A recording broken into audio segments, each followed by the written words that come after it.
Now lead dichloride PbCl2 या प्लम्बस chloride भी बोलते हैं इसको, +2 ऑक्सीडेशन स्टेट में। PbCl2 प्रिपरेशन,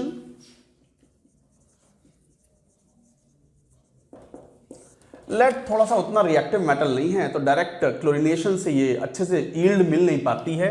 तो मोस्ट कॉमनली इनके जो कंपाउंड होते हैं जैसे बेसिक लेड कार्बोनेट,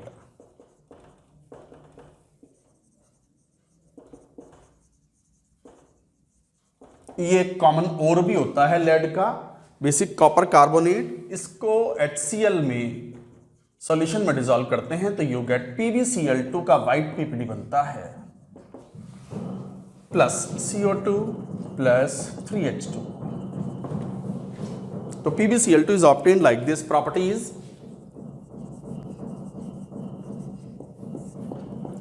ये एक वाइट सॉलिड है अंडर रूम कंडीशन PbCl2, और पानी के अंदर स्पेरिंगली सॉल्युबल है under room condition but become soluble in the boiling water. ये बड़ा इंपॉर्टेंट पॉइंट है, और ये बात क्वालिटेटिव एनालिसिस में 12th में आता भी है कि PbCl2, PbBr2, PbI2 they are insoluble in cold water but become soluble in hot water और बॉइलिंग वाटर। तो लिखो व्हाइट क्रिस्टलाइन सॉलिड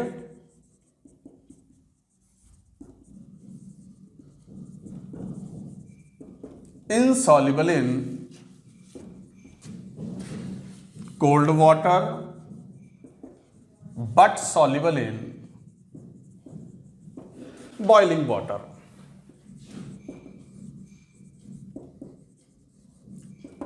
तो व्हाइट क्रिस्टलाइन सॉलिड है, insoluble in cold water but soluble in boiling water. साथ ही साथ PbCl2 concentrate HCl के साथ रिएक्शन करता है और नॉट इन कंप्लीट यील्ड बनाता है H2PbCl4, कॉम्प्लेक्स बनाता है क्लोरोप्लम्बिक एसिड।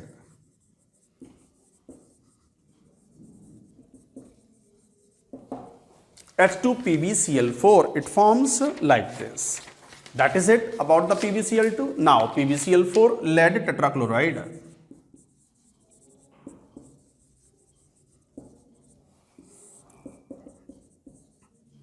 प्रिपरेशन,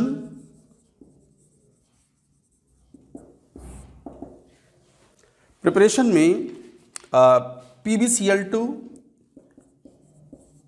रिएक्ट करता है क्लोरीन से इन प्रेजेंस ऑफ HCl और बनाता है H2PbCl6 क्लोरोप्लम्बिक एसिड, जो कि अमोनिया से रिएक्शन, अमोनियम क्लोराइड से रिएक्शन करता है। ये क्लोरोप्लम्बिक एसिड, इसका अमोनियम सॉल्ट बन जाता है like this NH4 twice PbCl6। ये बन गया, और इसको अगर ट्रीट कराते हैं कोल्ड कॉन्सेंट्रेट H2SO4 के साथ में तो you get PbCl4 oily liquid, yellow liquid है ऑयली।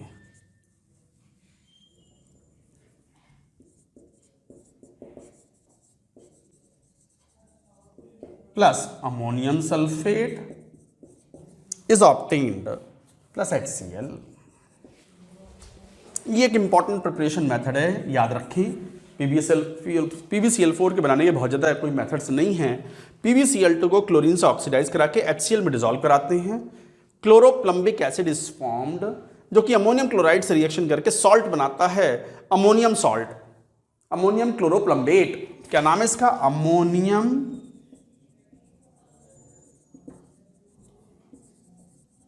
क्लोरोप्लम्बेट, जो कि कोल्ड कंसेंट्रेट H2SO4 में जब डिसॉल्व कराते हैं तो यू गेट PbCl4, एक सेपरेट लेयर के फॉर्म में अलग बन जाता है, yellow oily liquid. Room condition पे it is a yellow oil. Note करो preparation. Now will talk about the properties.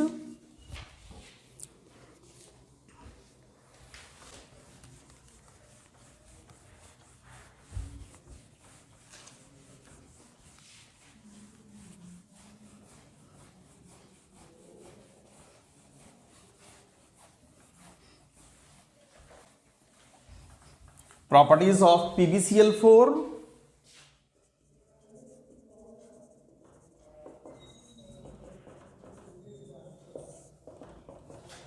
Yellow oily liquid, ये एक येलो ऑयली लिक्विड है, हाइड्रोलाइज होता है।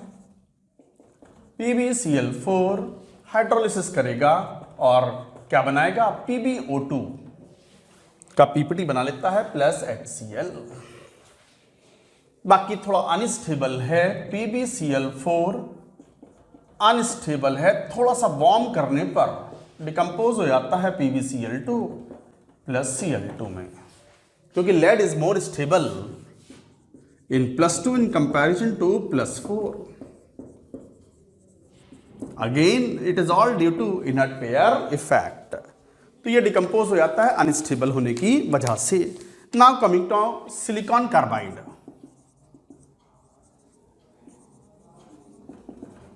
ये एक इंपॉर्टेंट केमिकल है, silicon carbide, SiC covalent carbide है।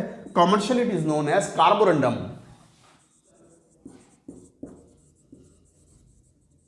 इंपॉर्टेंट मार्क कर लो, इस पे मैंने बता दिया, 2 बार इंपॉर्टेंट लिख दिया मैंने। कार्बोरंडम एक कोवेलेंट कार्बाइड है, ये पानी में सॉल्युबल नहीं है, बहुत हार्ड होता है, almost as hard as diamond. इस कारण से एब्रेसिव्स के रूप में काम आता है, कटिंग टूल्स, ग्राइंडिंग व्हील्स बनाने में काम में आता है।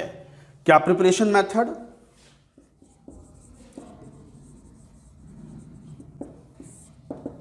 सिलिका की रिएक्शन कराते हैं कार्बन से और हीट करते हैं इलेक्ट्रिक फर्नेस में, टेम्परेचर जनरेट करते हैं of the order of 2000 degree Celsius, SiC plus 2CO carbon monoxide. तो this is carborundum, very hard substance. SiC is formed, covalent carbide है ये, covalent carbide insoluble in water, पानी में नहीं घुलता। Covalent carbides does not dissolve in water, do not dissolve in water. तो ये है प्रिपरेशन, इंपॉर्टेंट रिएक्शन कि सिलिका कार्बन के साथ अगर हाई टेम्परेचर पर हीट करते हैं in the electric furnace of the level of the 2000 degree Celsius, Carborundum is formed plus carbon monoxide is liberated. Now properties,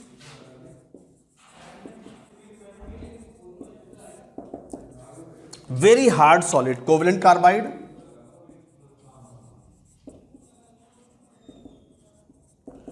very hard, as hard, almost as hard, almost उतना तो नहीं, थोड़ा कम, almost as hard as diamond, and is used in making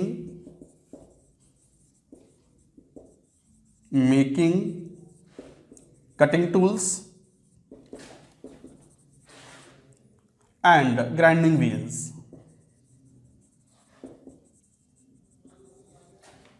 That is used as abrasive.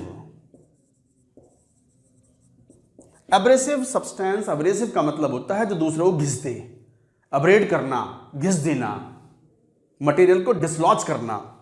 Grinding wheels का मतलब समझते हो, जैसे कई बार ऐसा होता है ना, वो ग्राइंडिंग व्हील्स, कई बार साइकिल पे लोग सड़कों पे घूमते रहते हैं, आवाज़ भी लगवाते रहते हैं कि चाकू पे धार लगवा लो, कैंची पे धार लगवा लो, और वो साइकिल चलाते हैं, साइकिल में एक व्हील लगा हुआ होता है उनके। तो लोग घर से बाहर निकलते हैं, कहते हैं भैया ये हमारे ब्लंट हो गया है चाकू, खुट्टल हो गया है, खुट्टल मतलब ब्लंट, तो ब्लंट हो गया है चाकू और सीजर मतलब कैंची, जरा इन पे धार लगा दो। धार तो क्या करता है, वो ग्राइंडिंग व्हील होता है, पेडल मारता है वो साइकिल में, ग्राइंडिंग व्हील घूमता है तो वो चाकू की धार लगाता है, मतलब चाकू घिसता है। चाकू भी क्या है, हार्ड है, अच्छा खासा। भाई चाकू की जो सरफेस है लोहे की है वो, और वो हार्ड है, लोहा नहीं है वो, इस काइंड ऑफ स्टील एक्चुअली। उसको घिसना है तो उससे भी हार्डर सब्सटेंस होना चाहिए। तो who is that commonly available harder substance which is used for dislodging material from iron, that is silicon carbide, carborundum, very hard, उसे बोलते हैं एब्रेसिव। एब्रेसिव मतलब दूसरों को एब्रेड कर दे, दूसरों पे से सरफेस से मटेरियल को डिसलॉज कर दे। डिसलॉज मतलब छुटाना, हटा देना, लॉज मतलब चिपकाना। लॉजिंग डिसलॉजिंग, लॉजिंग मतलब जैसे कहते हैं ना किसी होटल में आप रूम ऑक्यूपाई करते हो तो यू आर लॉज्ड, और वहां से रूम वेकेट करते हो डिसलॉज्ड। तो मटेरियल को हटाना dislodging the material, that is called abrading और अब्रेशन। तो very hard substance are used for such kind of purpose. तो ग्राइंडिंग व्हील्स में इस्तेमाल किया जाता है सिलिकॉन कार्बाइड का। Moreover since its melting point is very high, structure is similar to diamond, 3-dimensional covalently bonded network structure, and it is a very hard substance. Also it has a very high melting point, so it is used as a lining of the furnace. तो लिखो due to its high melting point, it is used as inner lining of furnace as refractory.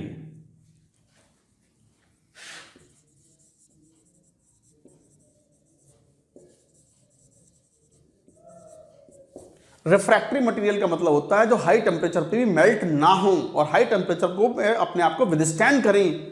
तो furnace की inner lining में भी इसका इस्तेमाल किया जाता है। और भी पॉइंट्स हैं, एक बार जरा नोट करो पूरे points, note it down.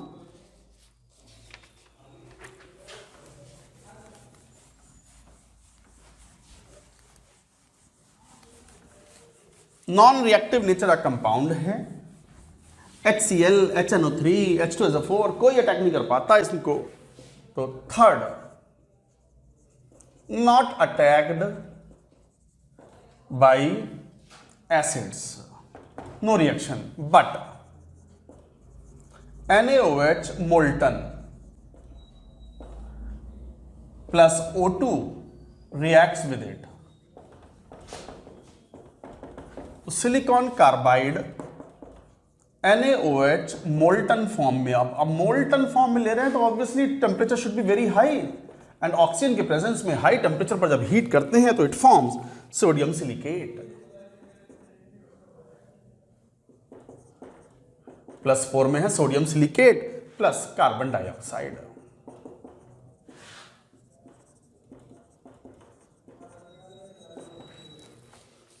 Chlorine से ऑक्सीडाइज हो जाता है, SiC क्लोरीन ऑक्सीडाइजिंग एजेंट है और बनाता है SiCl4 plus CCl4 at a very high temperature.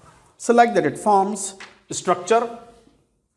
Structure में बना देता हूं, it has a diamond like structure, covalently bonded network structure, and because of that it has the very high melting point similar to diamond. SiC is covalently bonded, हालांकि ये वाला point मैंने chemical bonding में बोला हुआ है, covalently bonded 3D network structure like diamond, इसलिए तो इतना हार्ड और इतना हाई मेल्टिंग पॉइंट है, लाइक दिस SiC, ये C, SI, and this continues.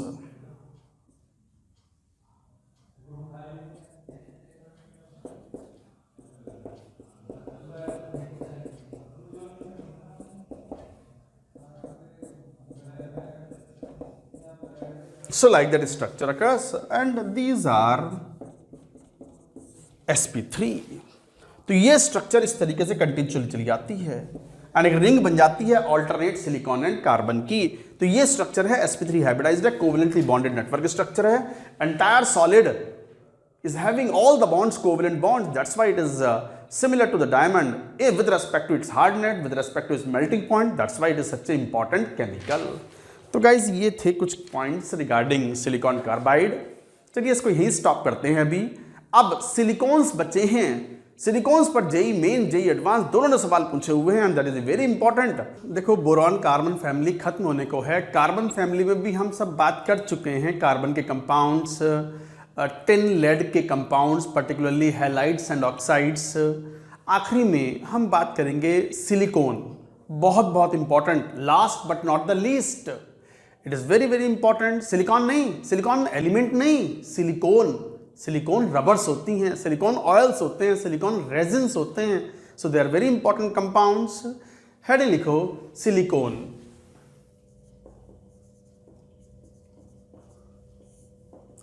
ये पॉलीमर्स होते हैं, जैसे कार्बन बेस्ड पॉलीमर्स होते हैं ना, जैसे पीवीसी पढ़ते हो, पॉलीएथिलीन पढ़ते हो, ये पॉलीमर्स कार्बन बेस्ड होते हैं। कार्बन के नीचे कौन बैठा है? सिलिकॉन। तो ये सिलिकॉन बेस्ड पॉलीमर्स होते हैं, ऑर्गेनो सिलिकॉन पॉलीमर्स। तो they are organo silicon polymers. मैं फिर बोल रहा हूं, most of the commonly used polymers जो होते हैं वो कार्बन बेस्ड होते हैं। कार्बन के पॉलीमर्स जैसे polyethylene, PVC and many more polymers are there. But ये कार्बन के नीचे कौन है पीरियोडिक टेबल में? सिलिकॉन। सिलिकॉन बेस्ड पॉलीमर्स है, ऑर्गेनो सिलिकॉन पॉलीमर्स बोलते हैं इनको।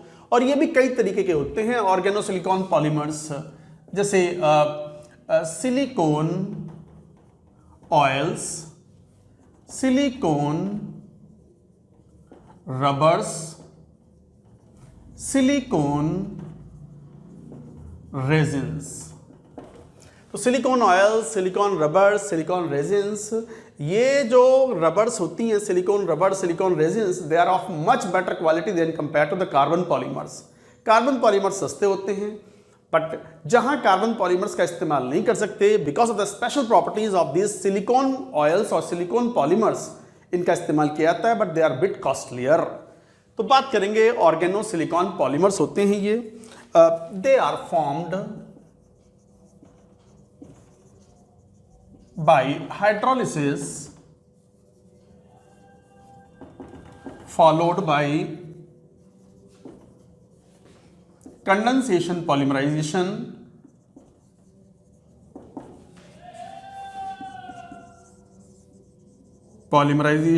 of alkyl aryl substituted क्लोरोसिलेंस। देखो क्या बात बोल रहे हैं, क्लोरोसिलेंस। तो एल्काइल एराइल सब्स्टिट्यूटेड क्लोरोसिलेंस होते हैं, उनके हाइड्रोलिसिस और कंडेंसेशन पॉलीमराइजेशन से ये बनते हैं। कैसे बनते हैं जैसे ध्यान दो, जैसे सिलिकॉन की रिएक्शन RCl से कराओ, जैसे मिथाइल क्लोराइड से कराओ और हीट करो कॉपर पाउडर लगभग 570 Kelvin. Temperature is 570 Kelvin. Yes. So you get R3SiCl, R2SiCl2, RSiCl3। इस तरह के मिक्सचर मिलते हैं आपको। R3SiCl ये एल्काइल क्लोरोसिलेन्स हैं। सिलेन तो समझते हो ना आप, SiH4 क्या है ये? सिलेन। और क्लोरोसिलेंस क्या हो गए? जैसे H को हटा के Cl लगा दो तो क्लोरोसिलेंस हो गए, या सिलिकॉन क्लोराइड्स हो गए वो। और एल्काइल ग्रुप और लगा दो तो एल्काइल सब्स्टिट्यूटेड क्लोरोसिलेंस, जैसे RSiCl3, R2SiCl2, R3SiCl, ये सब क्या हो गए? एल्काइल सब्स्टिट्यूटेड क्लोरोसिलेंस और सिलिकॉन क्लोराइड्स। तो एल्काइल सब्स्टिट्यूटेड एल्काइल ग्रुप आ गया, क्लोरोसिलेंस थे, सिलेन में H हटा के Cl लगा दिया था, तो एल्काइल सब्स्टिट्यूटेड क्लोरोसिलेंस होते हैं। इनका हाइड्रोलिसिस कराते हैं, कंडेंसेशन पॉलीमराइजेशन कराते हैं, then we get various type of silanes. अच्छा, कैसे ऑब्टेन करते हैं? ये mixture is obtained. Not only that, another method like RMgCl, Grignard reagent होता है ये। इनकी रिएक्शन कराते हैं हम SiCl4 से, सिलिकॉन टेट्राक्लोराइड, तो मिल जाते हैं वापस से mixture R3Mg, R3SiCl, R2SiCl2, RSiCl3 plus MgCl2 is obtained. Again the mixture is obtained. तो इस तरह के mixtures depending upon the combinations depending upon the compositions we can obtain. अच्छा, सिलिकॉन ऑयल्स क्या हैं? हम तीन बात करनी है, silicone oils, silicon rubbers, silicon resins. पहले यहां तक की बात नोट करो, नोट इट डाउन, लिख लिया।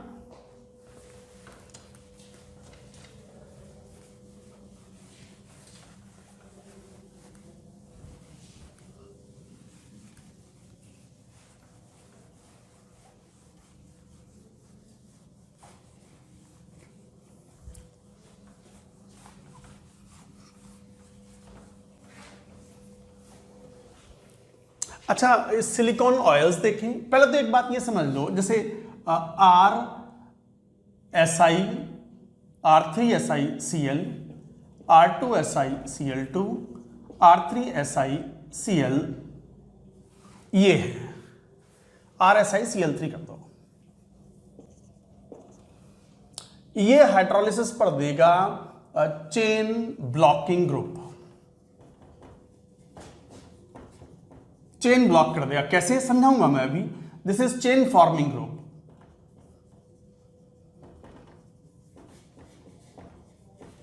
और जैसे ये है, ये ब्रांचिंग एंड ब्रिजिंग ग्रुप बनाता है, चेन ब्रांचिंग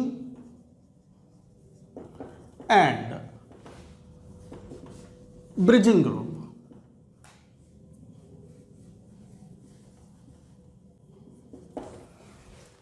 कैसे? सिलिकॉन ऑयल्स की बात करते हैं, are obtained by hydrolysis and condensation of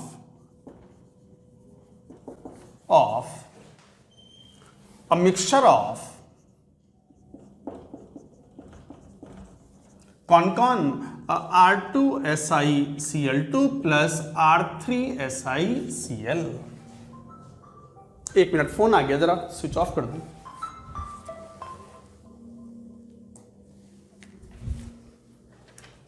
तो silicone oils are obtained by hydrolysis and condensation of R2SiCl2 and R3SiCl group. R2SiCl group is chain blocking group.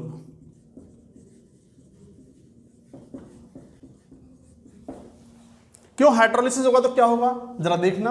R2SiCl2 का hydrolysis होगा तो situation ऐसी आएगी, देखो जरा ध्यान से देखना। Si R, ये R, OH OH। आप जब क्लोरो डेरिवेटिव्स का हाइड्रोलिसिस करोगे तो OH ग्रुप बनेंगे और ऐसे कई सारे मॉलिक्यूल बनते चले जाएंगे, OH Si R R OH OH Si R R OH। इस तरीके से एक चेन बनती चली जाएगी और हाइड्रोलिसिस हो जाएगा। यहां ये रहा,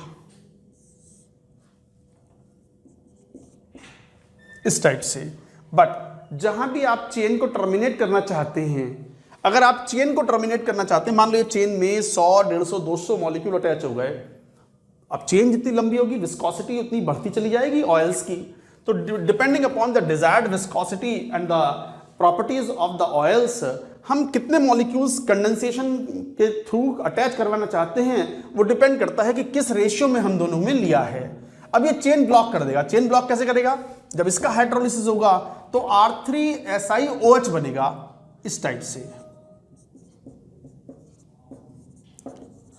ध्यान दो, अब यहां R आ गया, ये चेन को प्रोपेगेट नहीं कर सकता, चेन को आगे नहीं बढ़ा सकता। तो ये R3SiCl जो है वो चेन ब्लॉक कर रहा है, चेन को एंड कर रहा है, chain ending group, chain blocking group और चेन एंडिंग ग्रुप।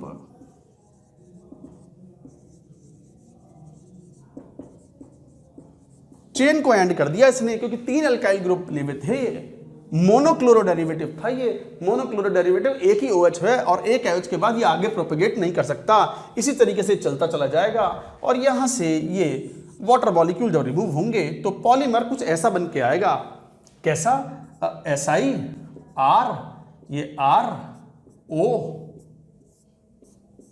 N, और बाकी तो ये है ही आ गया Si R R, ये R O Si R R R। इस टाइप से ये polymerisation will occur and this is nothing but the silicone oil. तो स्टूडेंट्स ध्यान दें, यहां पर ये N क्या है? N could be 50, 60, 70, कुछ भी हो सकता है ये. N is a large number in that molecules are polymerized. तो these are silicone oils. Grease बनाने में काम आते हैं, कूलेंट्स के रूप में काम आते हैं, कॉस्मेटिक्स में काम आते हैं. Lot of important uses are there of silicone oils. तो सिलिकॉन ऑयल्स याद रखना है किससे बनाते हैं? By condensation polymerisation of R2SiCl2 and R3SiCl. R2SiCl2 is called chain forming group and R3SiCl is called chain blocking group. Note करो, this is an important point, you should remember. तो ये थे सिलिकॉन ऑयल्स. चलो बात करते हैं silicon rubbers की. वो बड़े इंपॉर्टेंट कंपाउंड्स होते हैं, note it down.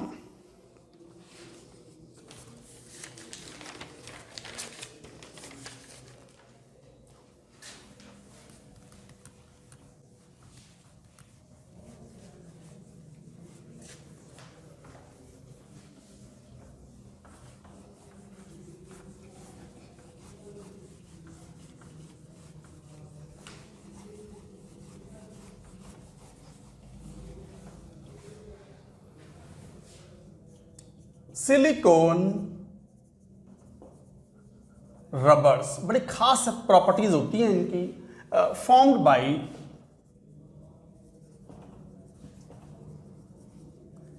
Condensation polymerisation of RSiCl3 plus R3SiCl. इनके हाइड्रोलिसिस से ये था branching group, branching and bridging group, और ये था चेन एंडिंग ग्रुप.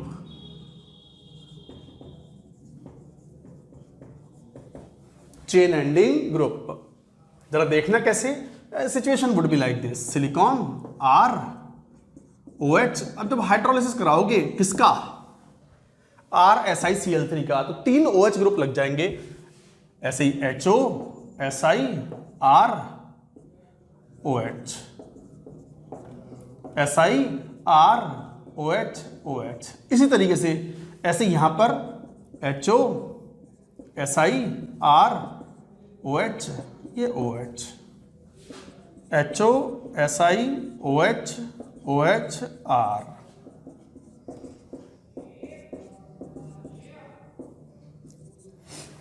यहां से ये वाटर मॉलिक्यूल निकलते जाएंगे.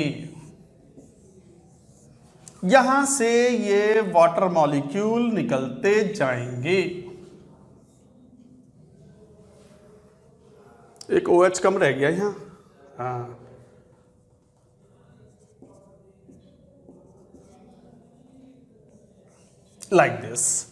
Like this water molecules remove होते चले जाएंगे. और ये तो चेन बढ़ती चली आ गई. लास्ट में चेन प्रोपेगेटिंग कौन हो जाएगा? चेन एंडिंग कौन हो जाएगा? HO, Si, R, R, R.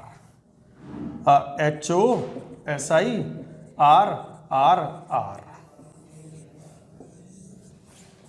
यहां से वाटर मॉलिक्यूल निकाल दिया. तो बताओ स्ट्रक्चर कैसी बनी? ऐसी बन गई. देखो Si, R, O, O, O, Si, O, O, R, Si, R, O, Si, R, O, and like that.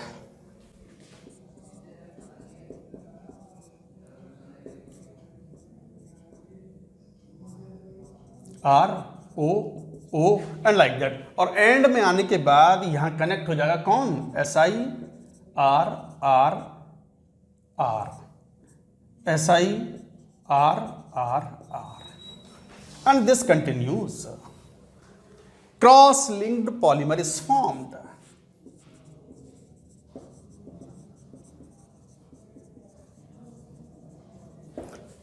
ये है क्रॉस लिंक्ड पॉलीमर. किस किस के पॉलीमराइजेशन से मिले हैं ये?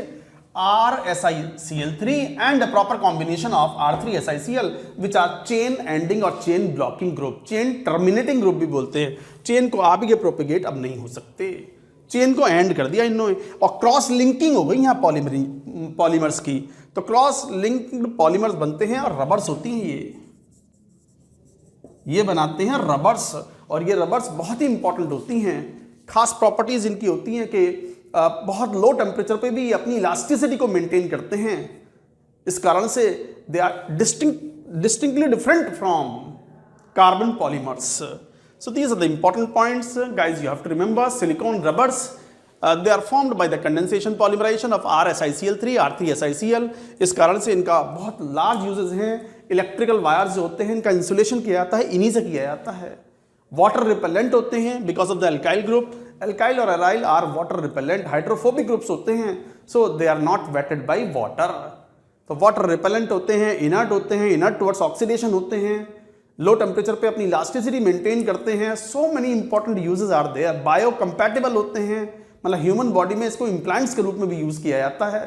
किसी की नाक टेढ़ी है, नाक को सीधी करते हैं, वो कॉस्मेटोलॉजिस्ट जो होते हैं, उसमें भी सिलिकॉन रबर्स का इस्तेमाल किया जाता है। वो लिखेंगे, इसके ऊपर जेईई मेन ने क्वेश्चन पूछा है 2019 में, बिल्कुल डिट्टो एनसीईआरटी से उठाया क्वेश्चन। नोट करो जरा, सिलिकॉन रेजिन्स के बारे में और बात कर लें।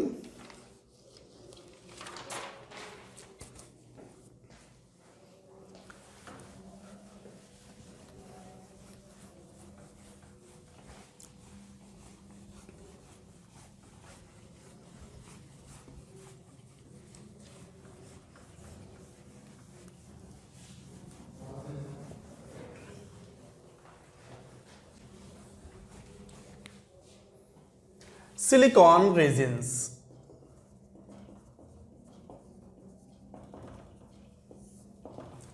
ये काफी रिजिड टाइप के क्रॉस लिंक्ड पॉलीमर्स होते हैं। Rigid cross linked polymers which consist of phenyl alkyl substituted chlorosilanes.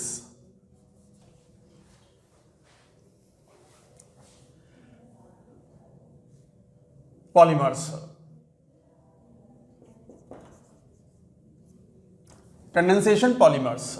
तो रिजिड क्रॉस लिंक्ड पॉलीमर्स होते हैं which consist of the phenyl alkyl substituted chlorosilanes on hydrolysis gives this. तो कैसे, बस phenyl group के साथ में, मतलब एक तरीके से क्या हुआ कि एल्काइल की जगह फिनाइल ग्रुप ये कर दो, और ये काफ़ी रिजिड होते हैं, सॉलिड सब्सटेंस में रिजिड फॉर्म में होते हैं, इसलिए इन्हें सिलिकॉन रेजिन्स बोलते हैं। बस एल्काइल की जगह हम फिनाइल भी सब्सटीट्यूट करते हैं इन क्रॉस लिंक्ड पॉलीमर्स में। तो ये भी क्रॉस लिंक्ड पॉलीमर हैं, बट एल्काइल की जगह हम फिनाइल भी यूज करते हैं। This is an important point.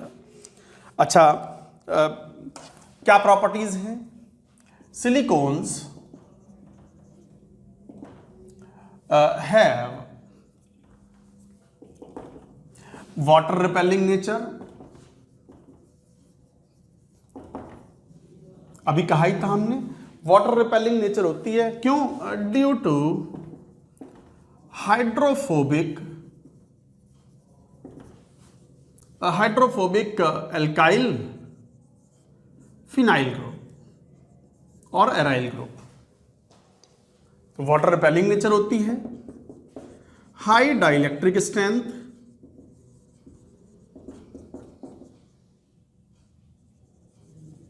High dielectric strength का मतलब ये हुआ कि ये इंसुलेशन में काम जाते हैं। Used as silicone rubbers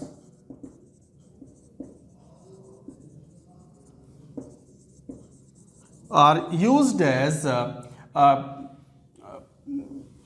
wire insulation of electrical wires।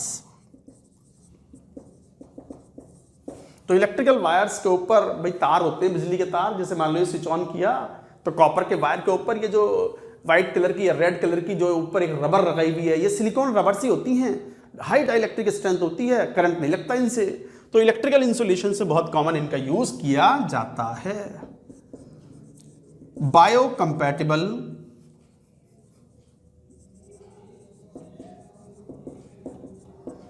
And hence silicone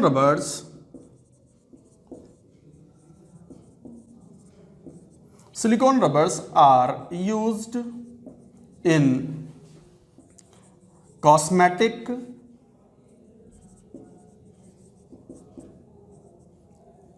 implants and surgery.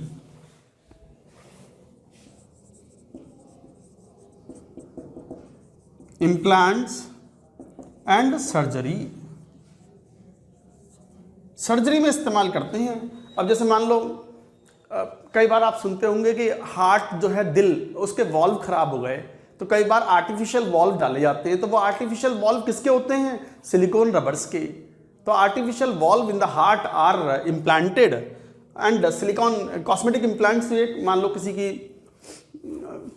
किसी का नाक टेढ़ी है, या मान लो चेहरे का एक अपलिफ्टमेंट करवाना है, कॉस्मेटिक सर्जरीज होती हैं। तो कॉस्मेटिक सर्जरीज में silicon implantation is very common. तो silicon is commonly used as a implants and surgery also, biocompatible and hence silicon rubbers are used for this purpose. जैसे हार्ट वाल्व्स, ये भी इनके uses हैं। दूसरा, केमिकली इनर्ट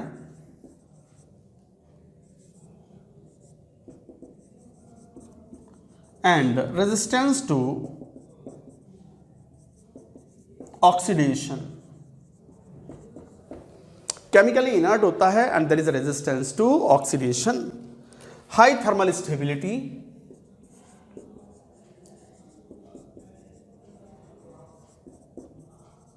इसी कारण से कई तरह के ग्रीसेस यूज किए जाते हैं। तो इस तरीके से केमिकल इनर्ट है, बायोकम्पैटिबल है, मैंने बता दिए सारे पॉइंट्स। यूज्ड एज सीलेंट्स का मतलब सील करने के लिए, जैसे रबर से इस्तेमाल की जाती हैं सीलेंट्स, गास्केट्स बोलते हैं उनको। Sealants, greases, electrical insulation,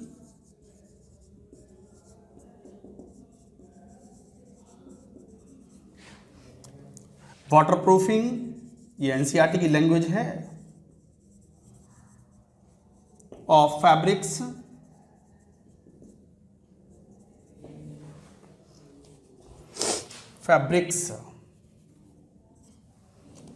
etcetera. एक खास यूज और है इसका, silicone rubber maintains its elasticity even at very low temperature. ये खास यूज है। नॉर्मल जो कार्बन के पॉलीमर्स होते हैं, पीवीसी हुआ, पॉलीएथिलीन हुआ, ये लो टेम्परेचर पर ब्रिटल हो जाते हैं, हार्ड एंड ब्रिटल हो जाते हैं। But silicone polymers maintain their elasticity even at the low temperature, they are relatively soft, rubber like properties still maintains even at very low temperature, ये brittle नहीं होते। तो गाइज ये बड़े इंपॉर्टेंट पॉइंट्स थे, सब इंपॉर्टेंट हैं। और इसके ऊपर तो जेई ने 2019 में सवाल पूछा है, बायोकम्पैटिबल के ऊपर पूछा है, डाइलेक्ट्रिक स्ट्रेंथ के बारे में पूछ लिया उन्होंने। तो ये सब इंपॉर्टेंट प्रॉपर्टीज थी। Silicon is very very important, that is it. Chapter comes to an end. Silicates और होते हैं, बट ध्यान दो, सिलिकेट्स हम पढ़ा चुके हैं in chemical bonding. Chemical bonding में various kind of silicates we have talked about. Various silicates कौन से? जैसे pyrosilicate, chain silicate, cyclic silicate, double chain silicate जिसे एम्फीबोल्स भी बोलते हैं, एंड 3 डायमेंशनल नेटवर्क सिलिकेट, जैसे silica is the example of 3 dimensional covalently bonded network silicates. All type of silicates we have talked about there. तो guys ये सब जरूर पढ़ें। मैंने बोरॉन कार्बन फैमिली यहाँ फिनिश कर दिया। फिर भी एनसीईआरटी जरूर पढ़ें। एनसीईआरटी में कुछ कुछ चीज़ें मिल जाएंगी, क्योंकि हम एग्जैक्टली लाइन बाय लाइन नहीं लिख सकते, बट ये सब पढ़ने के बाद आपको लगेगा कि everything is almost everything is completed, but still NCERT you have to read. तो गाइज ये था सिलिकॉन के बारे में। एट लास्ट सिलिकॉन था, very very important. JEE Main में कई बार पहले भी क्वेश्चन आ चुका है और 2019 में भी आया है, again 2021 also they will ask. So many papers होंगे तो कहीं ना कहीं क्वेश्चन तो आएगा ही आएगा।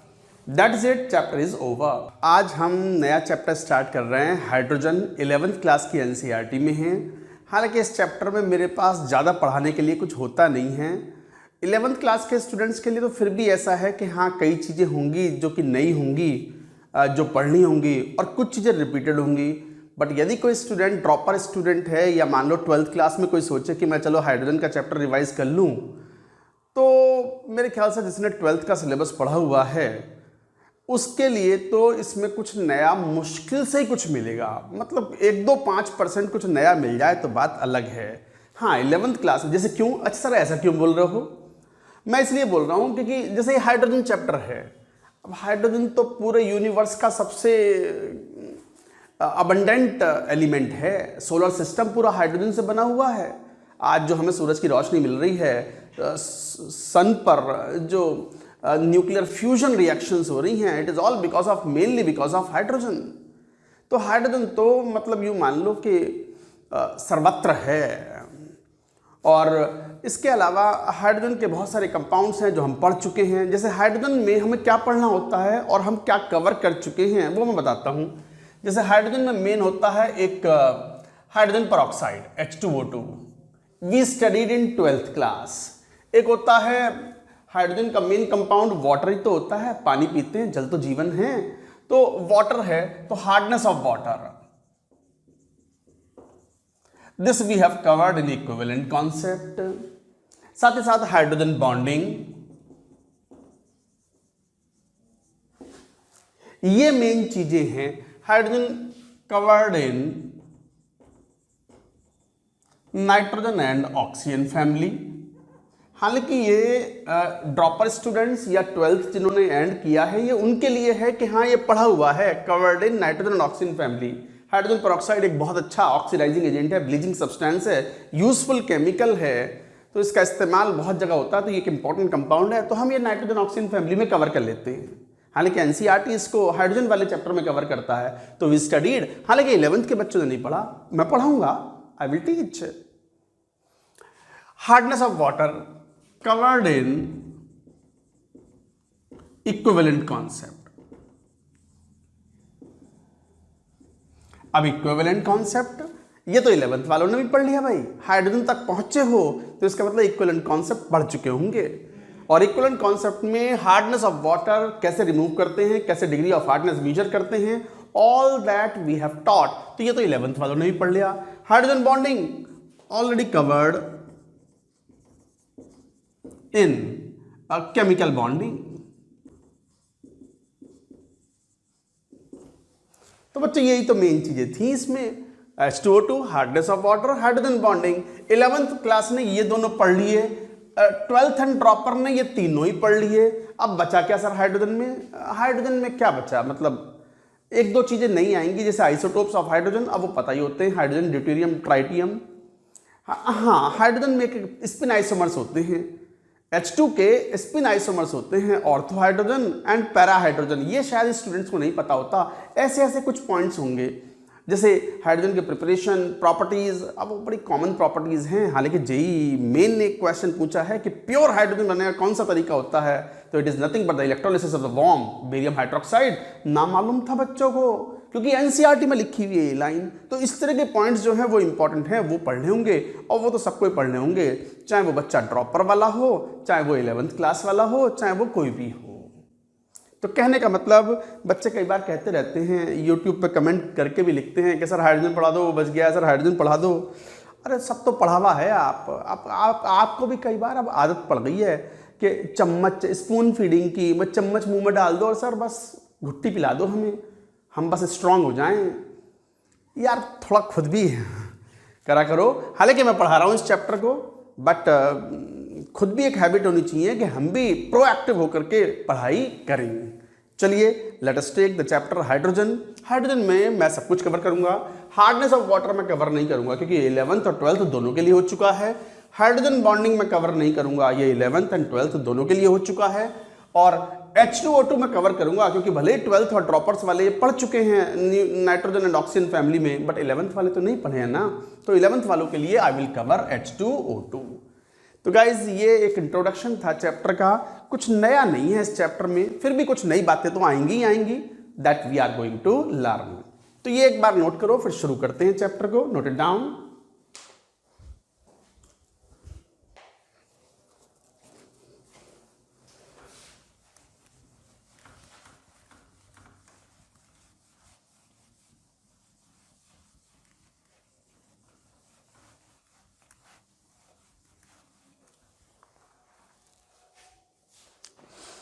The most abundant element in the universe, hydrogen के बारे में। तो चैप्टर का नाम क्या है? हाइड्रोजन। कुछ वाइटल पॉइंट्स हैं, लिखते चले जाओ, इंफॉर्मेटिव है ये। द मोस्ट अबंडेंट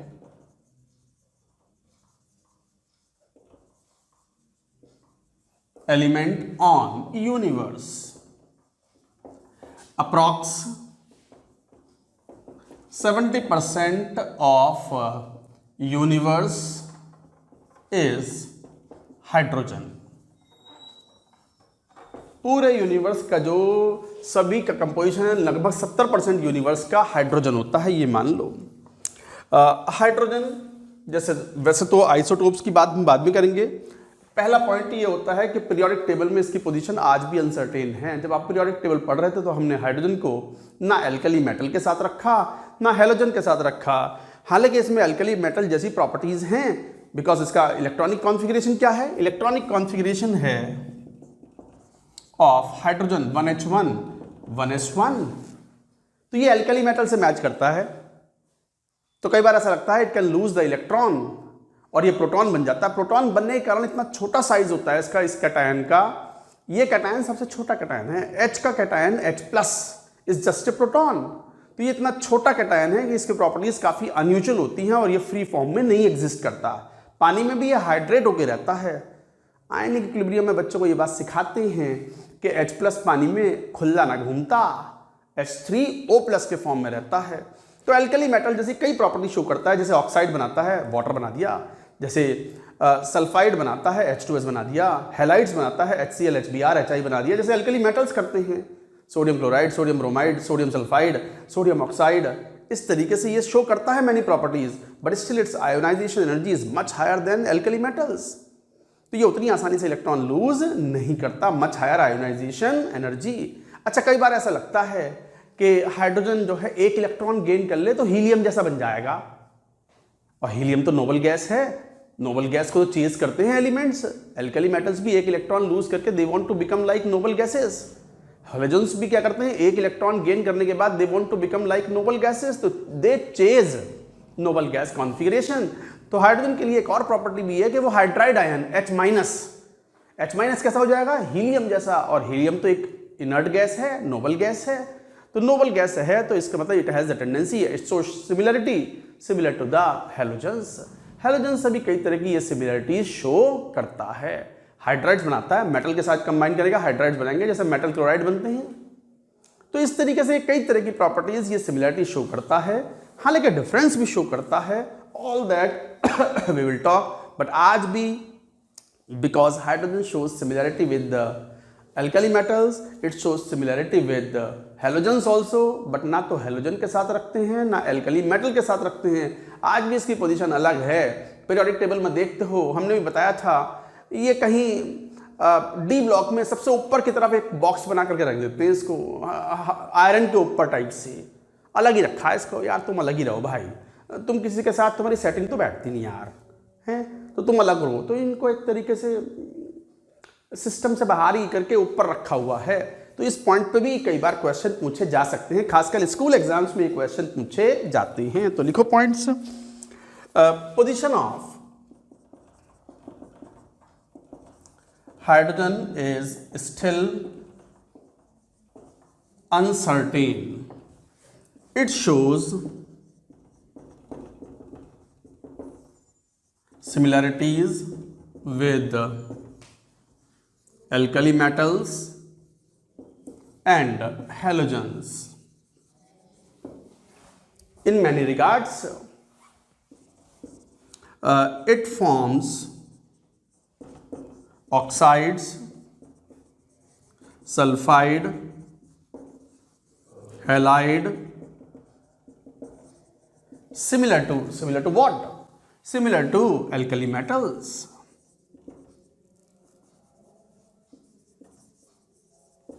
तो ये तो पता है आपको, जैसे H2O बनता है, H2S बनता है, HCl, HBr, HI, HF etcetera, ये सब बनाते ही है। तो एल्कली मेटल्स भी तो बनाते हैं। एल्कली मेटल्स भी सोडियम ऑक्साइड, मान लो potassium oxide, potassium chloride, potassium sodium sulphide इस टाइप से।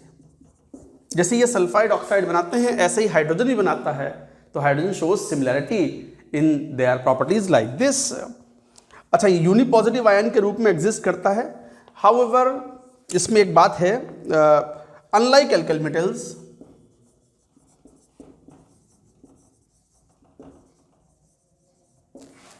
एल्काइल मेटल से डिफरेंट है ये point.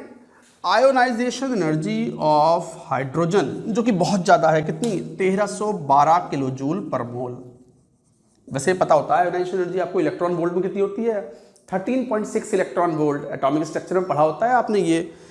Is way higher, is much higher than alkali metals. Alkali metals में भी आयोनाइजेशन एनर्जी ऑफ लिथियम अगर देखें तो वो हाईएस्ट होती है अमंग एल्काली मेटल्स, और वो भी कितनी है, 520 किलो जूल पर mole. Lithium, sodium, potassium, rubidium, caesium, सबसे ज्यादा आयोनाइजेशन एनर्जी लिथियम की है, उससे भी कम से 2.5-3 गुना ज्यादा है। इसका मतलब ये तो मेटल्स हैं, एल्काली मेटल्स, सभी तो मेटल बोल रहे हैं। आयोनाइजेशन एनर्जी कम होती है तो एलिमेंट्स को हम मेटल्स बोलते हैं। So there is no metallic character, so H lacks metallic character. जैसे एल्कली मेटल्स होती हैं, it has the metallic character. Hydrogen में कोई मेटालिक कैरेक्टर है सच नहीं होता, नॉन मेटल में ही काउंट होता है। बाकी it is similar to the halogens, shows similarity with halogens as it forms univalent hydride ion। कौन सा, H minus, similar to X minus. X minus कौन, हेलाइड आयन। जैसे हेलोजेंस हेलाइड आयन बड़ी आसानी से बनाते हैं to become the noble gas. Hydrogen भी H माइनस बनाता है, हालांकि उतनी आसानी से नहीं बनाता है, थोड़ा मुश्किल से बनाता है, because H minus is not so stable an ion. Powerful reducing agent होते हैं ये। जरा लिखो तो सही पूरी बात, नोट करो ये पूरा।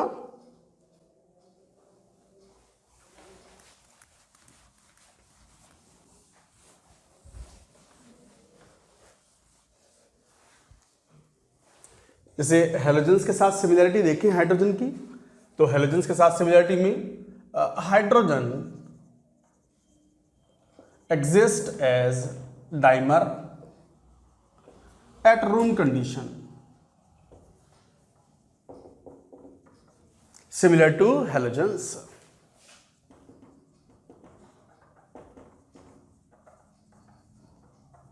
halogens जैसे X2, F2, Cl2, Br2, I2। तो जैसे हेलोजेंस डाइमर बनाते हैं, हाइड्रोजन भी डाइमर बनाता है सिंगल बॉन्ड बना करके। ऑल्सो जैसे मेटल के साथ हैलाइड्स बनते हैं, हाइड्राइड बनते हैं, तो metal hydrides are formed similar to metal halides. जैसे NaH, CaH2 etcetera.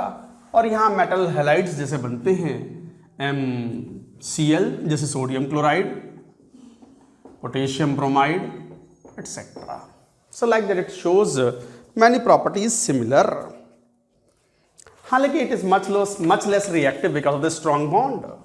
However H2 is much less reactive than halogens due to very strong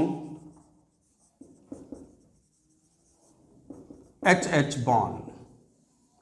in fact you मान लो कि ये जो HH सिंगल बॉन्ड है ना, सिंगल बॉन्ड जितने भी ले लो सारी दुनिया के, सभी सिंगल बॉन्ड्स में strongest single bond is HH single bond in H2। Important point करके याद रखो, strongest bond single bond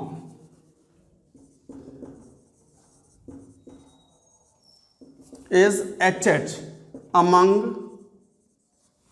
HH in H2 among all single bonds। कोई भी सिंगल बॉन्ड्स ले लो, सबसे स्ट्रॉन्ग हाइड्रोजन बॉन्ड जो है वो HH का है, और इतना स्ट्रॉन्ग हाइड्रोजन बॉन्ड है तो ये रूम टेम्परेचर पे तो ऑलमोस्ट नॉन रिएक्टिव है, रिएक्शन नहीं करता। कई बार हाइड्रोजन लगता है ऑक्सीजन से मिला दो, it will catch fire and water बना देगा। अरे नहीं, हीट करने पर होता है वो।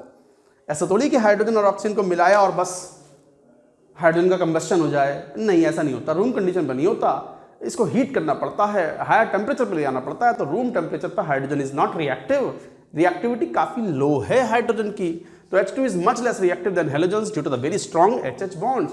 In fact, HH single bond is the strongest single bond among all single bonds containing compounds. तो ये कितना इंपॉर्टेंट पॉइंट था, याद रखना है। अर्थ क्रस्ट में और ओशियंस में तो H2 हाइड्रोजन constitutes nearly, ये डेटा याद रखना है, 15.4% of earth crust and atmosphere, और ओशियंस पानी के अंदर, एटमॉस्फेयर में तो नेग्लिजिबल है। Earth crust and oceans negligible in atmosphere.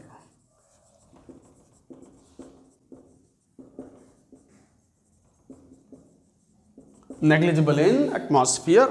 तो अर्थ क्रस्ट में और ओशियंस में हाइड्रोजन लगभग 15.74 से। एनसीईआरटी का डेटा है ये, कभी कभी इस डेटा पे भी क्वेश्चन आ जाएगा, ताकते रह जाओगे, ढूंढते रह जाओगे, क्वेश्चन सॉल्व ना होगा अगर डेटा याद ना हुआ तो। जब तो बोल रहे हैं जेईई मेन के लिए खासकर, एडवांस को नहीं, एडवांस को यही नहीं बचा पूछने के लिए, एडवांस को तो और बहुत सारी इंपॉर्टेंट चीज़ें हैं पूछने के लिए। तो ये फैक्चुअल चीज़ें होती हैं, ये आपको याद करनी होती हैं। यहीं पे तो बात आती है कि सर रट्टा भी मारना है क्या? हाँ भैया, मारना पड़ता है। इनऑर्गेनिक में समझना भी पड़ता है और रट्टा भी मारना पड़ता है, और जो रट्टा मारने में अच्छे होते हैं स्टूडेंट्स, उनको फ़ायदा मिलता है। कई बार बच्चे क्या होते हैं ना, जैसे इनऑर्गेनिक पढ़ते हैं भाई, क्वालिटेटिव में देखो याद तो करना होता ही है, रट्टा मारना बोलो, हालांकि समझने की चीज़ें हैं बहुत सारी उसमें, मैंने समझाई भी है आपको। अगर ड्रॉपर के स्टूडेंट्स पढ़ रहे हैं तो 11th वाले ध्यान ना दें मैं क्या बोल रहा हूँ, क्योंकि इनऑर्गेनिक तो मेनली 12th में ही आती है, 11th में आती ही नहीं। 11th में आती भी है बोरॉन कार्बन, तो आप कैसे कैसे पढ़ते हो हम बताते भी हैं, कई बार बोलते भी हैं कि यार 12th में आप ज़्यादा अच्छे से पढ़ पाओगे, अभी तो मैनेज करो इसको। तो कई बार 12th के बच्चों से इंटरेक्ट करो तो कहेंगे सर मेरा फिजिकल तो बहुत अच्छा है, मेरी फिजिक्स भी बढ़िया है, मैथ्स भी बढ़िया है, नंबर भले ना है मैथ्स में, चलो वो अलग बात है, बट सर मैं इनऑर्गेनिक में मैं रट नहीं पाता हूँ, I don't have the skills of rutting you know. मन तो करता है कान के नीचे दबा दूं। अब किसको पढ़ी है आईआईटी में, कौन ध्यान देने वाला है कि तुम्हें रटना आता है या नहीं आता है? वो तो देखते हैं तुमने सही टिक किया नहीं किया, क्वेश्चन का आंसर बताया या नहीं बताया सही, नंबर से मतलब है। तो मेरे भैया साम दंड भेद जो चाहिए वो करो, रटना पड़े तो रटना पड़ो, और लॉजिक है तो लॉजिक से करो, चीज़ों को मैनेज करो, याद करो। कोई ना देखने वाला कि सर मैं रट नहीं पाता हूँ, मैं बहुत हाईली लॉजिकल इंसान हूँ। अपना लॉजिक अपने पास ही रख भाई, इनऑर्गेनिक तो रटने से भी चलेगी। अब ये फैक्ट है, ये तो याद होना चाहिए ना, इसमें कहाँ का लॉजिक, मैं कहाँ से याद करूँ इस लॉजिक को? टोटल 70% ऑफ द यूनिवर्स, अब ये डेटा तो याद रखना ही पड़ेगा ना हमें। कभी बॉन्ड एनर्जी का डेटा मान लो एनसीईआरटी में लिखा है, वो भी अगर लिखा है तो कम से कम याद कर लो। वैसे बॉन्ड एनर्जी का data we are not suppose to remember, but ये तो बहुत ही वाइटल कंपाउंड हो गया, एलिमेंट हो गया हाइड्रोजन। तो एचएच का बॉन्ड एनर्जी का डेटा तो वी शुड रिमेंबर। हालांकि 13.6 इलेक्ट्रॉन वोल्ट तो सब बच्चों को याद होता ही है, बट ये तो पता होना चाहिए कि दुगने से 3 गुने का डिफरेंस होता है ऑफ बॉन्ड एनर्जी ऑफ या ionisation energy of hydrogen in comparison to the alkali metals. तो ये याद करने वाली चीज़ों को आप एलिमिनेट नहीं कर सकते केमिस्ट्री से। ऑर्गेनिक केमिस्ट्री में भी कई चैप्टर ऐसे आते हैं, लास्ट में होते हैं वो, चाहे वो एनवायरमेंटल केमिस्ट्री हो, चाहे वो बायोमोलिक्यूल्स हो, उनकी स्ट्रक्चर रटनी है तो रटनी है। भले ही आपको डॉक्टर नहीं बनना, भले ही आपको एक फार्मास्यूटिकल इंजीनियर नहीं बनना, बट ठीक है सिलेबस में जो है वो तो याद करना ही पड़ेगा। क्वेश्चन आएगा, छोड़ नहीं सकते आप ये कह के नहीं कि मैं रट नहीं पाता हूँ, तो भैया नुकसान है, स्किल्स की कमी है आपके अंदर। जो करना है करो, रटना है तो रटो, और नंबर लेके आओ, रैंक लेके आओ, बेहतर रैंक लेके आओ। यही टारगेट है, यही सभी की रिक्वायरमेंट है, ये कंपटीशन है। समझिए बात को, थोड़ा थोड़ा टफ बने अपने अपने प्रति।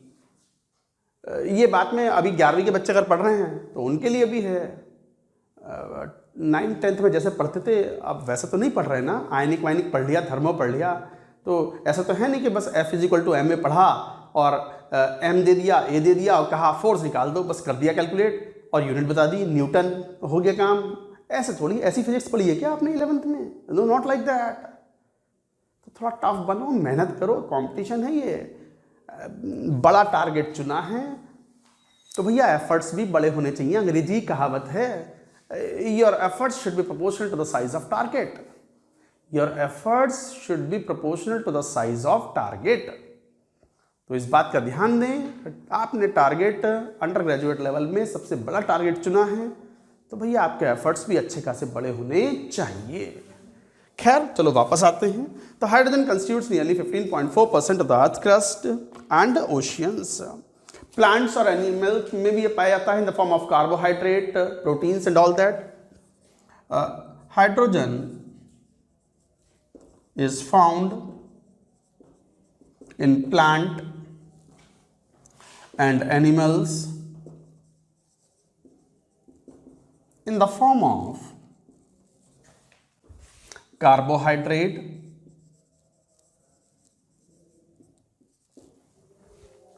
protein, hydrocarbon etc.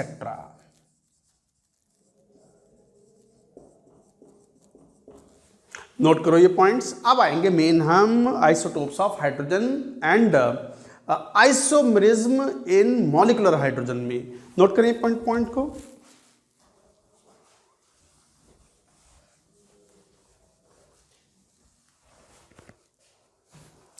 Isotopes of hydrogen,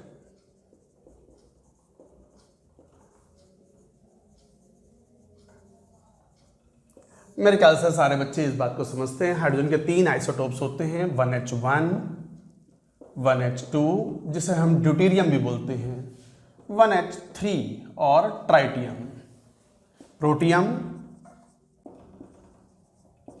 generally hydrogen इसे ही बोलते हैं हम, प्रोटियम को, deuterium, tritium. This is radio active with beta decay -1E0, beta decay।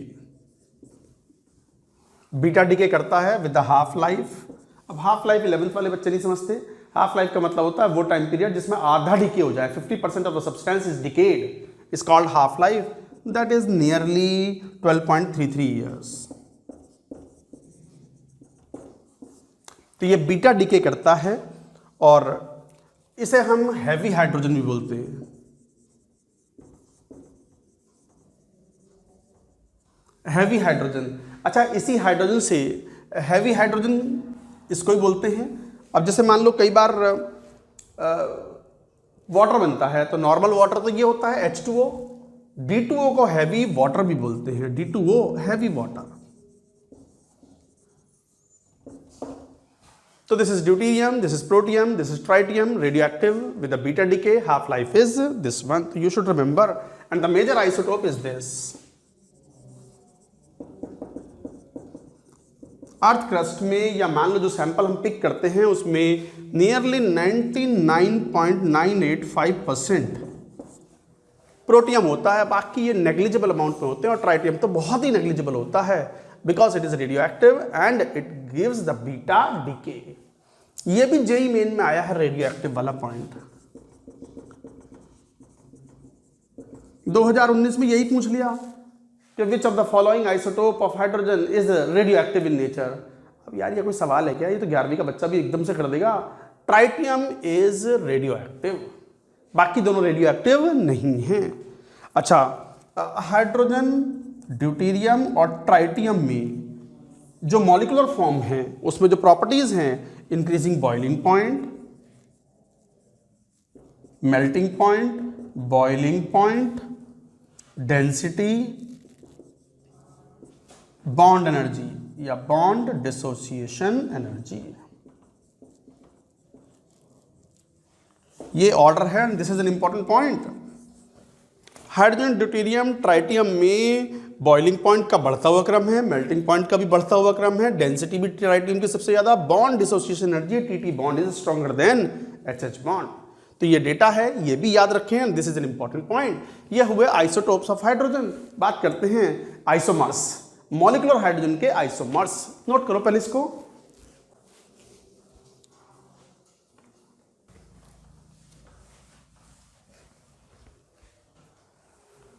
Isomers, ये भी इंपॉर्टेंट है, इसके ऊपर क्वेश्चन, हालांकि एनसीईआरटी ने मेंशन नहीं किया, स्किप कर दिया, बट ये बच्चों को जानना चाहिए। Isomers of molecular H2 spin isomers कहलाते हैं ये, based on spin orientation of proton. Proton अपनी एक्सिस के अबाउट स्पिन करता है, तो किस तरीके से स्पिन कर रहा है। मान लो ये दो आइसोमर्स है, ये इनका प्रोटॉन है। अगर दोनों का प्रोटॉन का सेंस ऑफ रोटेशन सेम है,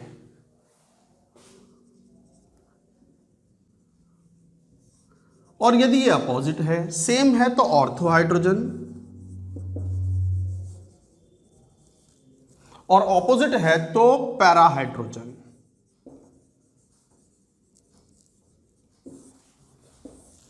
para hydrogen is thermodynamically more stable.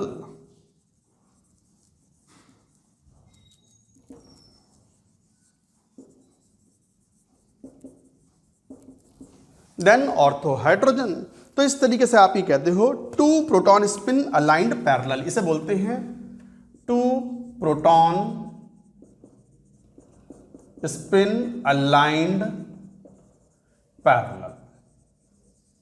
जैसे इलेक्ट्रॉन की स्पिन की बात करते हैं, electron spin about its own axis, spin parallel, spin paired, उस तरीके से यहां पर, तो ये स्पिन पैरेलल और यहां anti parallel, two proton spins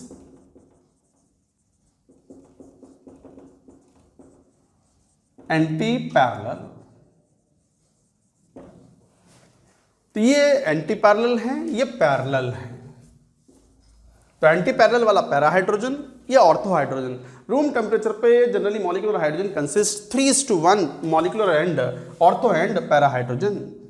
तो एट रूम टेम्परेचर, हालांकि it depends on temperature, molecular H2 consists nearly 3:1 of ortho and para hydrogen। तो जिस तरीके से इलेक्ट्रॉन स्पिन करता है, प्रोटॉन भी स्पिन करते हैं, because of the spin isomers. Proton spin isomers are found in the hydrogen, और ये ऑर्थो हाइड्रोजन होते हैं, पैरा हाइड्रोजन होते हैं। तो ये इतनी बात याद रखें, दैट इज सफिशिएंट, और डिटेल में जाने की आवश्यकता नहीं है। तो नोट करो बच्चों ये सब बात। देखो चैप्टर चल रहा है 11th क्लास का हाइड्रोजन। जैसे मैंने कहा भी था कि हाइड्रोजन में बहुत ज़्यादा कुछ पढ़ाने के लिए है नहीं, बट फिर भी कुछ पॉइंट्स तो होंगे ही। जैसे खुद हाइड्रोजन की बात करते हैं, स्वयं हाइड्रोजन की बात करते हैं अब कि हाइड्रोजन H2 जैसे एक बड़ा इंपॉर्टेंट कंपाउंड है। मैंने कहा भी था 70% of the entire universe is made up of hydrogen, hydrogen ही है। तो हाइड्रोजन के प्रिपरेशन क्या हैं, किस तरीके से प्रिपेयर करते हैं, और क्या इनके यूजेस हैं, क्या केमिकल रिएक्शंस हैं, we shall talk about hydrogen. तो लिखो डाई हाइड्रोजन।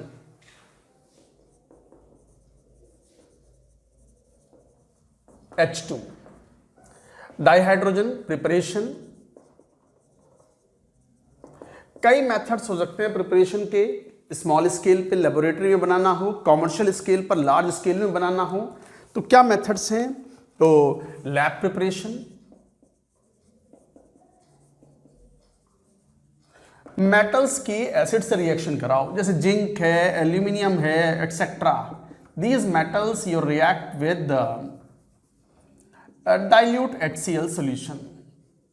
क्या होगा, ये मेटल्स डिसॉल्व हो जाएंगी, ZnCl2 aqueous, AlCl3 aqueous plus hydrogen gas will be evolved out. Aluminium zinc dilute HCl में डिजोल्व करने पर they liberate hydrogen gas. So this is the method of preparation. बड़ा आसान है ये सब, और चाहो तो NaOH से भी कर सकते हो. जिंक एल्यूमिनियम एम्फोटेरिक मेटल हैं. अगर एक्वस NaOH में डिजोल्व करोगे सोडियम हाइड्रोक्साइड में, अब कोई नई रिएक्शन नहीं है, NaOH की प्रॉपर्टीज में पढ़ चुके हो आप. बनता है Na2ZnO2 NaAlO2 aqueous plus hydrogen gas is again evolved out. So like that, but these are the methods for production of the small amount. Large amount में production करना हो तो commercial methods क्या हैं? Commercial method इसमें A by electrolysis of water. Water का electrolysis करो. हालांकि water is a bad conductor of electricity. 12th class में इस बात को पढ़ोगे आप इलेक्ट्रोकेमिस्ट्री में कि वाटर का इलेक्ट्रोलिसिस करते हैं तो कैथोड पर हाइड्रोजन गैस मिलती है और एनोड पर O2 गैस मिलती है. ये इलेक्ट्रोलिसिस होता है वाटर का. बट वाटर पुअर कंडक्टर है तो थोड़ा सा कंडक्टिंग नेचर बनाना है उसका, तो थोड़ा सा एसिड मिला दो उसमें, एसिडिक नेचर में, ताकि आयंस प्रेजेंट हो तो कंडक्शन आसानी से हो सके. तो इलेक्ट्रोलिसिस कराते हैं वाटर का. Electrolysis small amount of acid is added. Acid मतलब जैसे HCl और H2SO4 to increase conductivity.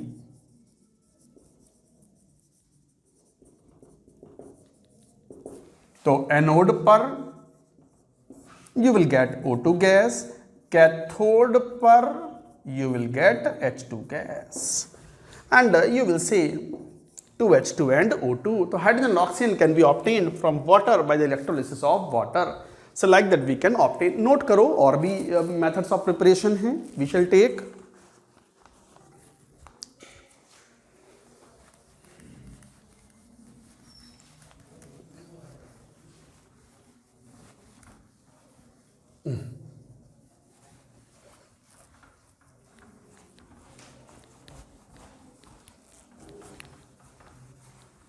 Board गंदा हो रहा है ये. मैंने ही ज़्यादा इंक भर दी लगता है मार्कर में. चलो कोई बात नहीं, समझ में तो आएगा. कॉमर्शियल मेथड में बी. आप ये जेई मेन ने पूछा है और बड़ा इंपॉर्टेंट भी है. जेई मेन तो आजकल एनसीईआरटी में से ढूंढ ढूंढ के 2020 में क्वेश्चन आया है कि वेरी प्योर हाइड्रोजन ऑब्टेन करना हो तो कहाँ से ऑब्टेन करें? by electrolysis of the barium hydroxide aqueous solution, warm barium hydroxide aqueous solution. तो pure H2 purity greater than 99.95% can be obtained by electrolysis of barium hydroxide aqueous warm solution. तो barium hydroxide के aqueous solution से electrolysis से भी obtain कर पाओगे आप. Reaction वही होंगी, बेरियम आयन तो इलेक्ट्रोलाइज होगा नहीं, और इसकी केमिकल रिएक्शंस जो होती हैं they are more common. You will study in electrochemistry. तो ये इंपॉर्टेंट पॉइंट था. नाउ थर्ड कॉमर्शियल मेथड में या सी, as a by product in manufacture of sodium hydroxide. कोई नया नहीं है, आपने पढ़ा है. सोडियम हाइड्रोक्साइड का प्रोडक्शन एस ब्लॉक में पढ़ा था आपने. तो सोडियम हाइड्रोक्साइड में ब्राइन सॉल्यूशन से तो क्या करते हैं? Electrolysis of Bryan.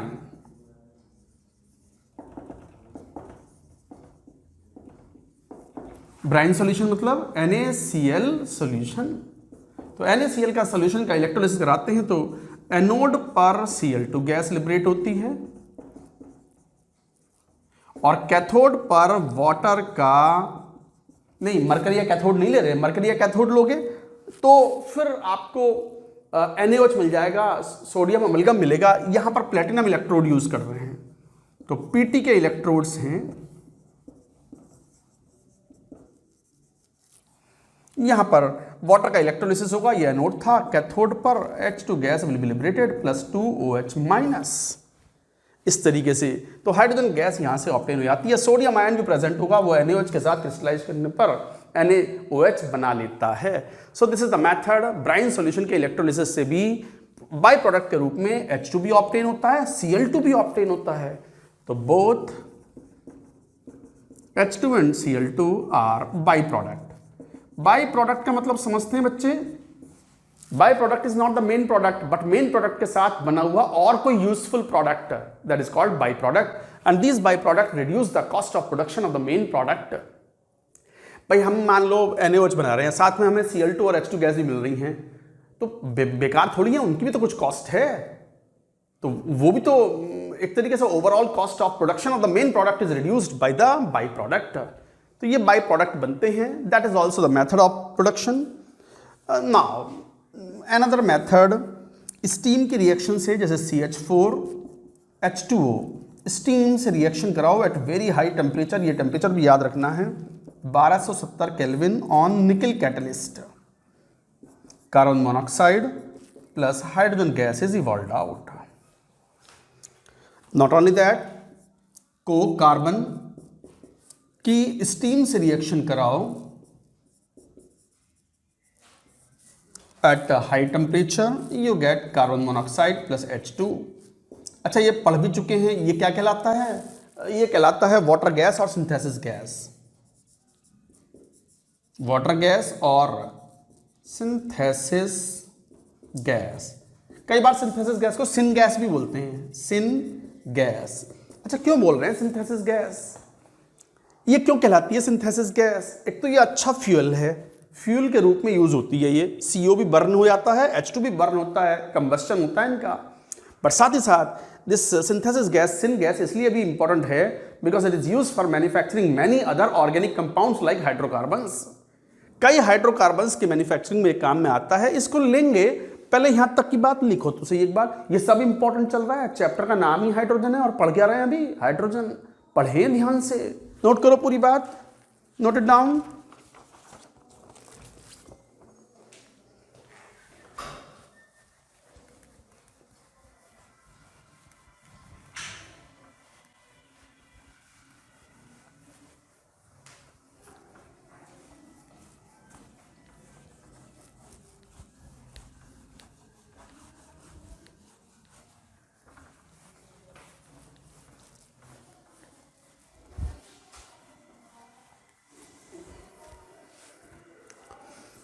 जैसे अनदर वे, कार्बन मोनोऑक्साइड के रिएक्शन आप स्टीम से कराओ,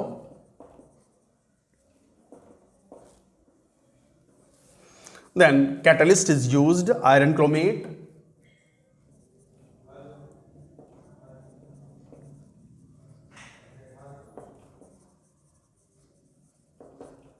and this forms CO2 plus H2.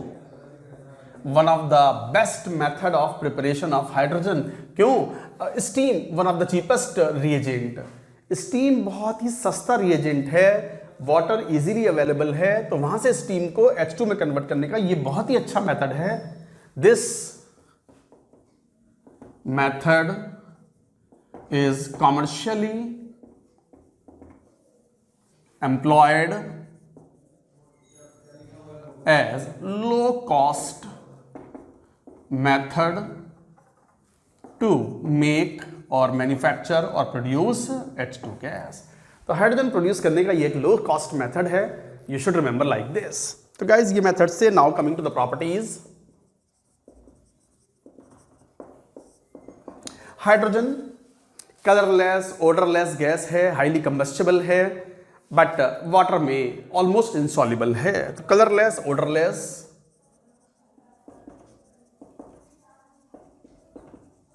tasteless,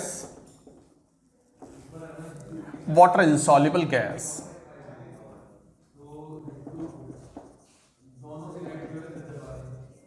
water insoluble gas, highly combustible।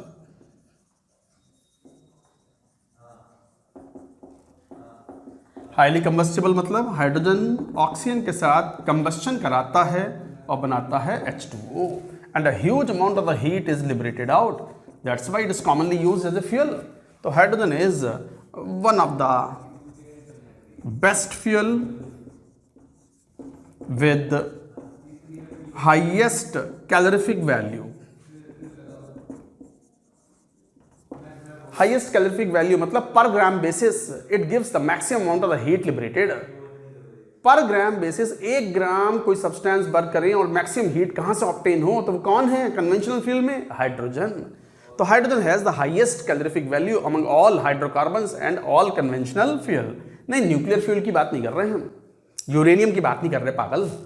Among the conventional fuel, fossil fuels में हाइड्रोजन की कैलोरीफिक वैल्यू हाईएस्ट है. बहुत बढ़िया ईंधन है और बड़े इंपॉर्टेंट है, यूजेस हैं इसके. रॉकेट्स में भी यूज होता है, यूजेस में बताएंगे इस बात को. तो colourless, odourless, tasteless, insoluble gas, पानी में बहुत कम सॉल्युबल है. अच्छा, reactivity very less reactive. Hydrogen reactive gas नहीं है due to very strong H H bond. Single bond में स्ट्रॉन्गेस्ट बॉन्ड एचएच बॉन्ड है. मैं इससे प्रीवियस लेक्चर में या इससे थोड़ी देर पहले मैंने आपको ये बात कही हुई है. एचएच बॉन्ड सिंगल बॉन्ड में सबसे स्ट्रॉन्ग बॉन्ड है और स्ट्रॉन्ग बॉन्ड है तो टूटेगा नहीं तो रिएक्शन कैसे करेगा? तो ये वही तो चीज है, इसलिए कारण से it is very less reactive, almost inert at room temperature. Then comes इसी में वेरी this bond breaks, आसानी से ब्रेक नहीं होता. This bond breaks at very high temperature.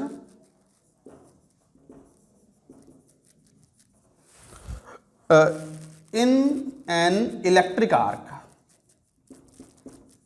Electric arc is one of the methods to produce a very high temperature to form atomic hydrogen.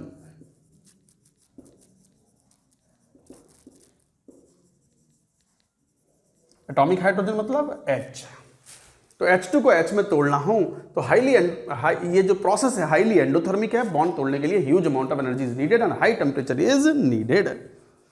अच्छा, reactivity में hydrogen सभी halogen से reaction करके 2HX बनाता है. X fluorine, chlorine, bromine, iodine. Fluorine room temperature पर react कर लेता है because fluorine F2 is highly reactive. reacts at room temperature. But iodine आसानी से रिएक्शन नहीं करता. But iodine needs catalyst.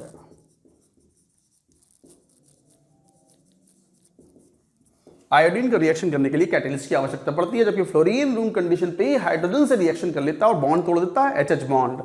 Note करें पॉइंट्स, ये रिएक्टिविटी है.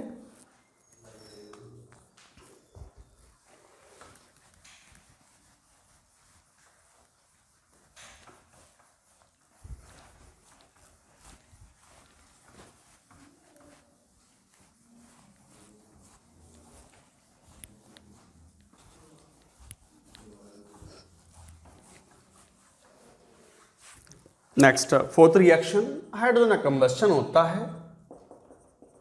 बट ऐसे थोड़ी कि हाइड्रोजन ऑक्सीजन को मिलाया, अब ये लो और रिएक्शन हो गई. No, it occurs at the high temperature in presence of the catalyst और you have to heat it. Then it forms water and a huge amount of heat is liberated. जब तो हमने कहा hydrogen is a good fuel and oxygen is oxidiser. Haber's process सब जानते हैं, N2 + 3H2 ammonia, Haber's process. But again, reaction does not occur at room temperature. It has to have the nearly 673 Kelvin. Pressure is 200 atmosphere. हालांकि ये Haber's process अपने आप पे एक important process है. You will study in P block in 12th class, nitrogen and oxygen family detail में. Iron acts as catalyst. Metals के साथ रिएक्ट करता है. ऑलमोस्ट ऑल द मेटल्स, वैसे हाइड्रोजन अलग अलग कंडीशंस पर नोबल गैस को छोड़ दो तो बाकी सबसे रिएक्शन कर ही लेता है. तो हाइड्रोजन रिएक्शन करता है तो बनाता है 2MH इस टाइप का. जहां पर M एल्कली मेटल्स हैं। एल्कली मेटल्स से तो आसानी से रिएक्शन करता है, आयनिक हाइड्राइड बनाता है।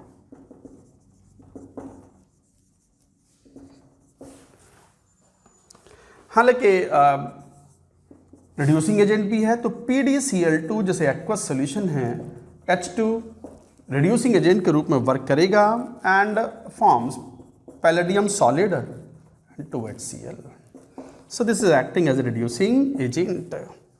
Not only that, copper oxide को हाइड्रोजन रिड्यूस कर देता है कॉपर मेटल में plus H2O. So like that, 2 की जरूरत नहीं है. So it is a good reducing agent. Note करें रिएक्शंस. बात आती है यूजेस की, यूजेस भी लिखेंगे, एक बार नोट करो.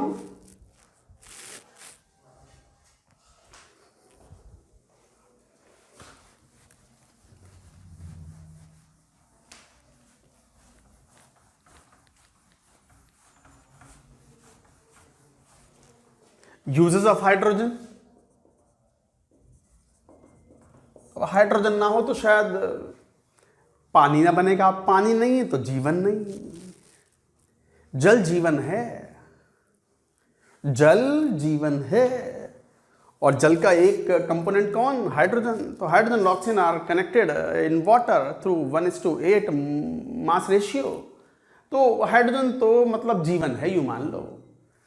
तो in production of ammonia, uses में, इन मैन्युफैक्चर ऑफ अमोनिया. और एक बार अमोनिया बन गया तो अमोनिया से ही HNO3 बनाते हैं, various fertilizers, and through ammonia we manufacture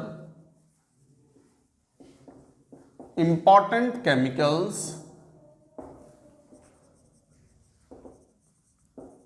like fertilizers, HNO3, etc., hydrogen, etc. तो ये सब बहुत यूजफुल एलिमेंट है हाइड्रोजन. तो वनस्पति फैट टू मैन्युफैक्चर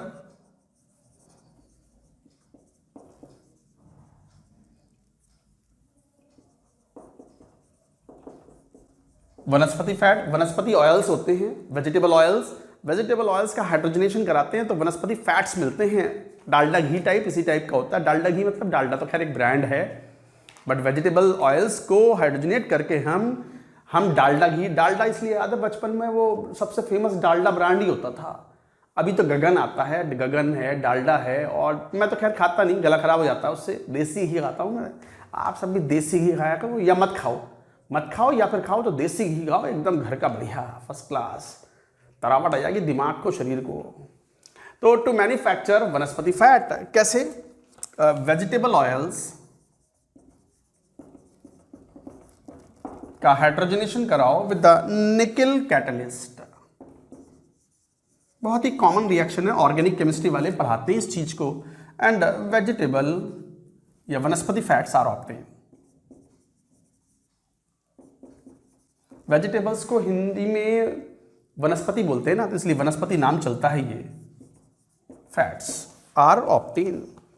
फैट्स और घी बोल सकते हो. फैट्स और घी, देसी घी नहीं है ना. Third, production of methanol.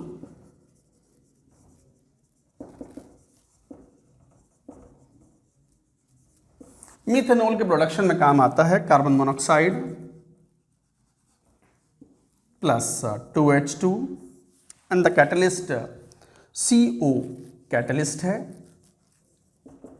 Cobalt, and you get CS3OH. Carbon monoxide और हाइड्रोजन की रिएक्शन, सिन गैस इसी में काम आती है. सिन गैस के थ्रू ही लेते हैं. सिन गैस मतलब synthesis gas. Production of HCl.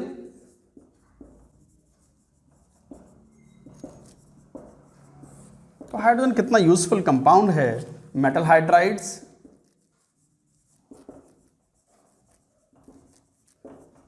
Etcetera. In cutting and welding purpose,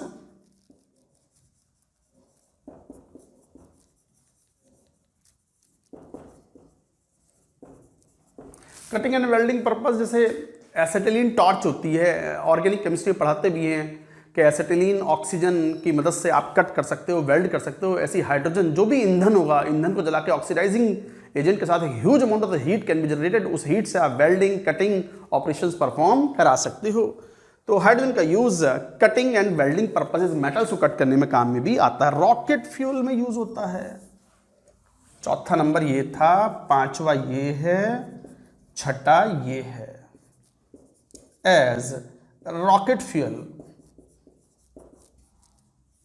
rocket fuel में इस्तेमाल किया जाता है। जैसे मैं एग्जांपल दूं, इन जीएसएलवी, जीएसएलवी तो जानते हो, मैंने खुद ने काम किया है जीएसएलवी में 7 साल के लिए क्रायोजेनिक इंजन में, जियो stationery satellite launch vehicle ISRO में। अब तो खैर, पहले तो ये डेवलपमेंटल फेज में था, अब ये कॉमर्शियल लॉन्चिंग फेज में आ चुका है। तो इन GSLV cryo stage, cryogenic stage,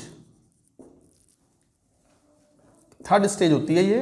cryogenic stage uses H2, liquid H2 as fuel and liquid O2 as oxidizer. तो liquid hydrogen as a fuel and liquid oxygen as a oxidizer, ये इस्तेमाल किए जाते हैं क्रायोजेनिक स्टेज में। तो rocket fuel में बहुत कॉमन यूज है हाइड्रोजन का। इनफैक्ट ये भी कहा जाता है कि हाइड्रोजन इतना बढ़िया ईंधन है, कैलोरीफिक वैल्यू इतनी ज़्यादा है कि कॉन्सेप्ट कार्स, फ्यूचर में आने वाली कार गैसोलीन यूज नहीं करेंगे, डीजल पेट्रोल यूज नहीं करेंगे, हो सकता है हाइड्रोजन ऑक्सीजन पावर्ड कार हो। फ्यूल सेल्स बनाने में काम आता है, फ्यूल सेल्स। इन फ्यूल सेल्स भी रॉकेट में यूज करते हैं। Hydrogen oxygen fuel cell is very common. H2O2 fuel cell, मतलब हाइड्रोजन के इतने यूजेस हैं, ये 7 ही यूज नहीं है भैया, इतने यूजेस हैं कि without hydrogen you can not think of life. तो गाइज ये था, this is all about hydrogen. Note करें, नोट इट डाउन।